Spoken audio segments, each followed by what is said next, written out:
masih observasi dokter ya, masih diistirahatkan. Masa kan waktu di IGD itu Pak, waktu di IGD sorenya itu kan si Bun tuh agak gelisah gitu kan, agak gimana gitu, agak meronta sedikit, mungkin karena ada yang dirasa atau apa ya. Nah di situ timbul apa, kita ada konsultasi saya dengan anak-anaknya bahwa gimana dok ini tindak lanjutnya, kok bisa ada sedikit angkat begitu meronta atau kayak ada itu. Terus dokter bilang apa namanya ya, kebanyakan orang kalau ya drop gula darah itu seperti itu gitu kan. Jadi ya walaupun panik tapi kita merasa gimana nih, aduh ya Allah gimana ya. Tapi tindakan dokter itu cepat sekali ya, cepat sekali, langsung ada tindakan untuk CT scan, dilihat daripada kenapa si Bunda tuh gelisah ini apa-apa gitu. Dan di situ juga Bunda juga seperti yang nggak sadar gitu ya. Saya udah bilang, Bun, mbak istighfar mbak, ayo semangat mbak. Tetap dia nggak ada respon ke saya dan ke sekitarnya gitu. Makanya dokter langsung tindakan untuk di CT scan. Kalau nggak salah habis maghrib lah di scan itu langsung dirujuk untuk ke ICU. Di ICU sampai malam tadi saya tetap kontak-kontakan sama anaknya, gimana mama, belum tante, mama masih masih ya seperti tadi gitu, belum ada kemajuan, belum ada sadar gimana gitu, belum ada normal gitu. Nah tiba-tiba ya udah, nah sekarang ini memang saat ini kan belum bisa dijenguk ya, karena sifatnya di situ karena satu ICU, kedua juga privacy, ketiga juga memang tidak boleh ada yang jenguk karena mungkin mengganggu juga. Di ICU itu kan banyak ya, pasien banyak sekali, bukan 1-2 orang, banyak sekali saat itu saya lihat. Nah, makanya dokter, suster, dan keamanan di rumah sakit tersebut juga belum diizinkan. Bukan tidak boleh dijenguk, tapi saat ini belum bisa dijenguk karena mungkin ya harus total istirahat gitu. Nah jadi awal kronologisnya Bunda sampai ke ICU itu seminggu sesudah diopnam juga di rumah sakit yang sama di Primaya itu, dokter bilang sudah sembuh, sudah normal semuanya, diperbolehkan pulang seminggu yang lalu. Nah setelah di rumah 1 hari, paginya tuh telepon saya Hetong, dia kalau panggil saya Hetong aja gitu. Lu di mana katanya? Ada di rumah mbak, aku bilang. Lu gak usah jenguk gue ya, lu gak usah besuk gue udah di rumah, udah pulang katanya, gue udah boleh pulang nih, gue udah sehat, udah sembuh gue katanya gitu. Oh alhamdulillah mbak, kalau gitu ntar sore-sorean deh lagi ke situ sama Ira, saya bilang gitu, sama teman-teman yang lain. Iya deh katanya gitu. Oke, dah gitu aja, biasa begitu. Nah saya pikir udah sembuh alhamdulillah. Nah tiba-tiba jam 3:30 anaknya ngasih kabar, Abu Bakar, sambil nangis dia, tante ini mama gimana, ini mama kenapa? Loh kenapa mama? Lo barusan kan telepon tante Hati pagi-pagi. Iya mama gak bisa dibangunin malah diem aja katanya gitu. Loh kenapa? Cepet bangun lagi. Terus percikin air mukanya biar bangun. Nggak bisa tante, udah dipercikin air, udah dibangun kayak gitu, tetap nggak mau bangun juga kayak gitu. Loh kenapa? Kamu coba dokter telepon. Ditelepon lah dokternya yang nanganin beliau itu, dikasih tahu kondisinya nggak bisa bangun, dibangunin nggak bisa, udah diapa-apain nggak bisa, cepat langkah kamu sekarang bawa ke rumah sakit katanya gitu. Nah udah gitu saya kebetulan lagi di rumah ini, lagi ada acara gini kan, mau ada apa gitu. Tiba-tiba saya udah tinggalin keluarga semua, udah saya langsung naik motor sekencangnya langsung saya ke rumah sakit tersebut, udah di IGD. Nah pas udah di IGD saya lihat memang sangat memprihatinkan sekali, karena udah yang gimana ya, nggak tega juga sih ngeliatnya ya. Udah saya udah bilang mbak, ayo mbak bangun mbak, istighfar mbak kan yang bener-bener yang taat sama ibadahnya, taat sama sholatnya, ayo mbak istighfar. Nggak ada respon, ke semua sekitar itu nggak ada respon. Terus saya bilang mbak istighfar mbak, pasrah ikhlas mbak, ayo mbak bangun, tetap nggak begitu juga. Tapi dia agak ngeberontak gitu kan, sampai saya nggak tega juga. Jadi semua yang megangin dia tuh udah nggak bisa gitu loh. Jadi aduh harus gimana, saya bilang sama dokter, dok ini gimana dok ya, kok udah kok begini, saya bilang bilang, kenapa? Saya bilang, bukannya udah sembuh sampai rumah, kok sekarang drop lagi. Nah pas saya lihat di situ kan ada kayak macam komputer ya itu ya di situ. Saya lihat di situ ada apa? Tensinya tuh 21, drop sekali 21, terus ada 38. Saya juga nggak ngerti apa itu artinya, saya nggak tahu. Cuma semua tuh drop gitu loh. Maka saya bilang sama dokter, dok ini tindakannya gimana dok? Tapi dokter di situ, suster itu semua tim medis di situ betul-betul luar biasa, yang cekatan gitu langsung bok langsung ditanganin gitu. Tiba-tiba dokter menginstruksikan bahwa udah di CT scan aja dulu deh katanya, kita lihat dulu nih kenapa katanya gitu kan. Tiba-tiba udah di apa ada tindakan CT scan jam maghrib kalau nggak salah. Langsung dibawa ke CT scan karena kan dia kan agak meronta ya, agak kayak gelisah gitu. Makanya dokter bilang gini, ibu mana keluarganya? Ini anaknya, saya hanya sahabat dekat, tapi ya saya sudah anggap juga beliau ini ibu saya, saudara saya, kakak saya, mbak saya. Saya selalu, saat ini memang lagi dekat sama saya. Maka pas saya bilang, gimana dok tindakannya dok? Ya udah begini bu, ini kan kalau CT scan ini kan harus dalam keadaan tenang untuk pasiennya.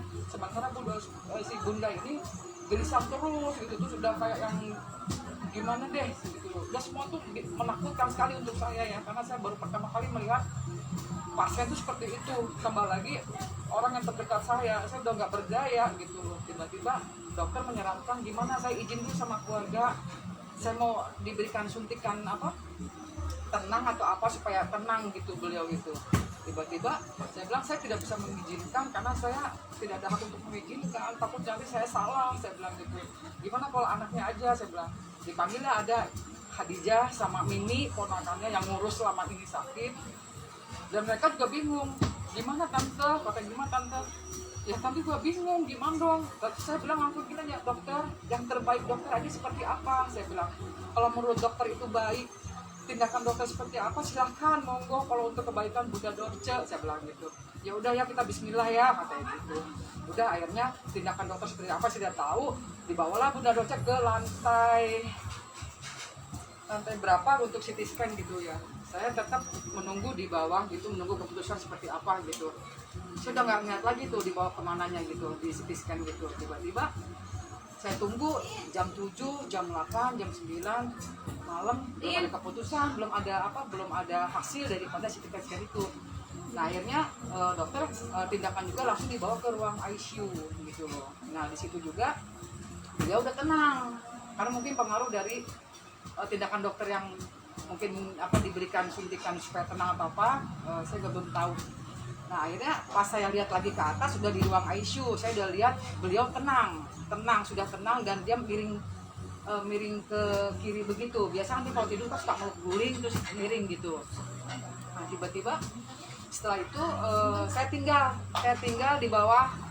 Biasalah saya kumpul sama anak-anaknya, saya bilang sama anak-anaknya doa yang banyak buat mama, kita nggak tahu, saya bilang gitu. Sekarang apa yang kalian lihat begini, ini untuk menjadi pemikiran kita semua, saya bilang gitu. Anak-anak udah pernah ngumpul, yang dari Surabaya, yang dari Jogja, yang di Jakarta, dan semua sudah pernah kumpul, keluarganya sudah kumpul semua. Nah saya sudah tinggal gitu, tiba-tiba saya lihat gitu, dia sudah tenang gitu. Pas saya lihat, saya bisikin juga, Mbak, ayo bangun mbak, bangun mbak. Nah di sini bukan berarti Bunda Dorce itu koma atau kritis, bukan ya. Jadi jangan salah artikan beliau itu bukan berarti koma atau kritis, bukan. Jadi hanya pengaruh dari karena beliau ini agak meronta, mungkin ada yang dirasakan sakit. Jadi dokter itu memberikan tindakan supaya beliau itu istirahat supaya lebih tenang gitu. Jadi bukan berarti koma atau kritis, bukan ya. Karena saya menyaksikan seperti itu, dan saya ada pemberitaan apa dari medisnya itu bukan koma atau bukan kritis. Jadi beliau itu hanya diberi ketenangan supaya tidak meronta gitu loh. Tapi kondisinya dia sekarang di ruang ICU? Ya sekarang tetap masih di ruang ICU karena mungkin lebih intensif ya. Kalau di ruang ICU itu mungkin lebih tenang, lebih terkontrol, karena itu kan privacy ruangannya kan. Tidak juga boleh orang warawiri mundamadi seperti orang yang menjenguk pada pasien yang umum, bukan. Karena kan ini kalau pasien yang di ICU itu kan pasien yang sangat perhatiannya lebih over, lebih banyak perhatiannya gitu. Jadi bukan berarti tidak boleh menjenguk. atau tidak boleh melihat, bukan. Tapi saat ini memang beliau harus istirahat total, tidak boleh juga ada yang besuk apa-apa, walaupun siapapun itu. Anaknya sendiri juga tidak boleh ada yang di ruangan itu. Ada ruangan satu khusus untuk menunggu pasien yang di ICU itu. Saya pun yang warawiri di situ, yang ngurusin di situ juga, saya nggak cuma lihat di kaca aja, lihat di kaca gitu. Tapi kadang-kadang saya juga suka nyolong juga, kalau nggak ada apa-apa saya lihat gini, saya langsung buru-buru masuk. Saya bilang, Mbak, ayo Mbak, istighfar Mbak, terus gitu. Nanti kalau udah ada yang udah, Bu, maaf Bu, tolong Bu keluar, ya baru saya keluar. Jadi saya tuh pinter saya supaya saya lebih dekat gitu. Maksudnya, ayo Mbak, istirahat itu Mbak, ayo Mbak, semangat Mbak, semangat, tapi tetap beliau tuh nggak ada apa, paling cuman gitu aja. Mungkin dengar beliau ya, tapi untuk bicara itu mungkin masih susah atau apa karena apa gitu. Tapi yang jelas tanda kutip ya, bukan koma, bukan kritis ya. Jadi beliau itu hanya direhatkan supaya beliau lebih tenang, lebih bisa lebih istirahat yang lebih baik daripada sebelum di ICU gitu. Kalau diagnosa dari dokter sendiri apa Bun? Diagnosanya itu memang kan beliau juga selalu ya, beliau itu Mbak Dorce itu selalu bilang sama siapapun, selalu dia bilang kata punya penyakitnya kan diabetes. Diabetes. Nah, waktu seminggu masuk itu memang diabetes itu katanya menurut keluarganya yang ngurusin itu mini 400. Tingginya itu 400. Nah, pas seminggu udah di opnam itu turun dan normal sudah. Makanya dokter memperbolehkan pulang besoknya. Nah, pas pulang itu satu hari dia telepon saya itu, yang kata itu drop lagi, saya juga bingung loh. Katanya tinggi, sekarang drop lagi sampai mencapai 38 gitu loh. Makanya saya kaget. Saya lihatin di komputer itu kok ini ada 21, 38, terus 110, ini apa ya artinya? Jadi saya menerka-nerka, aduh kok drop sekali ya. Makanya saya nanya kalau gula darah itu normalnya berapa sih? Saya bilang, kalau tensi itu normalnya berapa sih kalau umur segitu? Jadi saya tuh banyak bertanya gitu loh. Jadi untuk introspeksi saya juga kan, jadinya akhirnya, waduh bahaya juga ya gula darah, bahaya juga darah tinggi, bahaya juga kalau darah rendah. Jadi kita untuk kitanya yang melihat begini juga, kita warning buat saya sendiri juga, aduh gawat juga ya kayak gini. Jadi saya juga merasa takut akan diri saya sendiri karena saya melihat begini gitu loh. Terima kasih sudah menonton video ini. Jangan lupa subscribe dan aktifkan lonceng notifikasi supaya kamu nggak ketinggalan video terbaru dari Grit.